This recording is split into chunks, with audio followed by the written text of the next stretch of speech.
मित्रांनो, हे मंदिर तुम्हाला माहीत आहे का? हे मंदिर आहे माता तुळजाभवानीच्या धाकट्या बहीण समजल्या जाणाऱ्या माता येडेश्वरीचं. धाराशिव जिल्ह्यातील कळंब तालुक्यातील येरमाळा या गावात एका डोंगरावर माता येडेश्वरीचं हे मंदिर आहे. ह्या मंदिरात आमचं पहाटे 3 वाजता जाण्याचा योग आला. हे मंदिर जरी तुम्हाला रहस्यमय दिसत असलं, परंतु ह्या मंदिराचा इतिहास काहीतरी वेगळा आहे. आपण अनेक कथांमध्ये ऐकलं असेल, माता पार्वतीने दैत्यांना मारण्यासाठी अनेक वेगवेगळी रूप धारण केले असेल, परंतु माता येडेश्वरीचा हा इतिहासच वेगळा आहे. वनवासाच्या काळात प्रभू श्री रामचंद्रांना फसवण्यासाठी माता पार्वतीने सीता मातेचं रूप धारण घेतलं. श्रीरामांच्या समोर जाऊन उभ्या राहिल्या.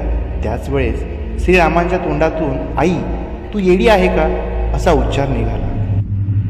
त्याच वेळेस क्रोधातून नाहून निघालेल्या माता पार्वतीने धारण केलं माता येडेश्वरीचं रूप. हे रूप इतकं अकराळ विकराळ होतं की भगवान शंकराला शपथ घालून माता पार्वतीला शांत करावं लागलं व तिचं ह्या येरमाळ्या गावात ठाण मांडलं. या येरमाळ्या गावामध्ये चैत्रात व अश्विन नवरात्रामध्ये मोठी यात्रा भरत असते. मित्रांनो, तुम्ही या मंदिराला जर भेट दिली नसेल तर एकदा आवर्जून नक्की द्या.